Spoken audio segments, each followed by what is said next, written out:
Chelsea Football Club will play against Wolverhampton Wanderers in the Premier League on the 25th of August 2024. But here's the thing, we do not have a lot to work with in terms of correctly predicting Enzo Maresca's starting 11 for that particular game. But you know what? We'll have some fun anyway. So follow me and let's get into it. But before we continue, please do us a favor. Take a second, drop a like on the video, and also do subscribe to Chelsea Perspective if you haven't. We'd really appreciate that. And without wasting much of your time, let's get into it. I think I prefer these to the secular version, but that's irrelevant. Okay, here's the thing. I think Enzo Maresca, I'm just guessing here. I'm not too sure what formation he'd use more often at Chelsea. But here's the thing, I'm just going to go with a 4-3-3 structure. Why?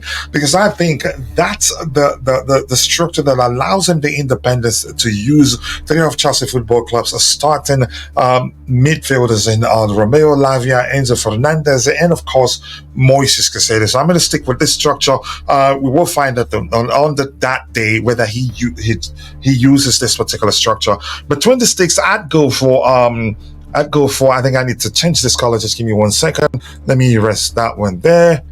Cancel, erase, select the color. Let's go with this particular color here. Okay. For the goalkeeping position, I'd go for Robert Sanchez. Why? That's because irrespective of what you make of his performance against Manchester City, I think he did very well, made some excellent saves, and also was good in terms of his distribution. He wasn't perfect. I think eventually Philip Jorgensen will become Chelsea's number one. But right now, I think Robert Sanchez will keep his place. You could argue against Man City, he didn't put the foot wrong. I get it. You will. Some people will still mention that misplaced pass that could have led to Kevin De Bruyne scoring against us, but it didn't happen. So I'm going to go with Robert Sanchez. I think I had to spell Sanchez there, not Robert. Okay. There you go. Sanchez starts there, in my opinion. Then we go left back. I think Cucurella will take his place. You can argue the most experience of the left backs that we know will still be will be at the club. Ben Chilwell is practically gone. Renato Vega, while he's capable of fulfilling that role, Cucurella is more experienced in his experience in fulfilling the inverted fullback role. So I think he starts. Right back, Malo Gusto, easy peasy. Yep, that's not a difficult one. So I'm going to go with Gusto there. Why? Reece James isn't fit, and Gusto is the only right back right now. I get it. Renato Vega, he can fulfill that role, but I think it wouldn't make sense to experiment while we have a dedicated right back or a traditional right back to fulfill that role. And then also he can invert and he can fulfill the inverted fullback role effectively. He actually enjoys it too much to my liking, in my opinion. But that's by the way. Now let's get to the centre back pairing. Against Manchester City, I did see a lot of people complaining that Levi Colwill didn't do well. I think he had a pretty, you could argue, solid game. He wasn't perfect, but he needs to play more to get to the level he showed at Brighton. He was brilliant under Roberto De Zerbi. I think he keeps his place. I'm going to go with Colwill here. Yep, Colwill as one of the centre-back pairings, and I think for final stats, he's starting to show good form. He looks sharper than he was during preseason, putting last-ditch tackles. He was aggressive. He was excellent in the area too, so I'm going to go for final stats there. Whether the centre-back pairing changes in the future remains to be seen, but because I'd argue Tosin can actually fulfill this role, because we need a mixture of cool-headed leader at the back, and I think Tosin Adarabiuyo can be that guy. He can. Actually, I know him. I followed him well enough to know that he can lead that back line effectively, but we need him with a pacier, maybe a quicker centre back, so we have a mix of cool-headedness, aggression, and pace. Which means, for me, I think in the future we'd see a pairing of Fofana and Tosin. That's just my opinion anyway. That may well end up not happening. Then we'll move on to the midfield three.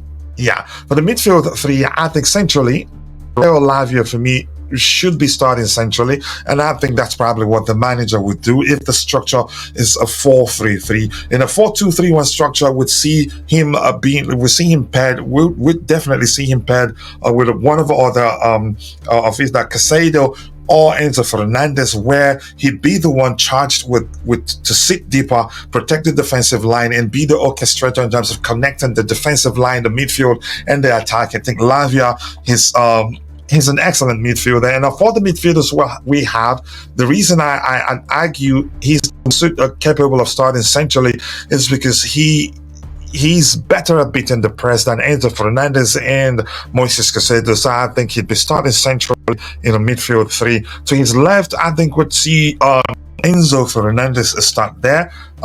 He'd be better off there than playing in a number 10 role in a 4-2-3-1 structure or whatever structure that accommodates a number 10. Why do I say he's better off playing or starting off in a deeper position? That's because he's a deep lying playmaker. His vision is his strongest tool, which means the deeper he's deployed, the more effective it be. But the further forward he is, the closer he is to the final third, he'd still be effective, but the less effective it be. He needs to see more of the pitch to be as effective as he can be. So Enzo Fernandez starts there to his right, and I'll tell you why I like Caicedo to start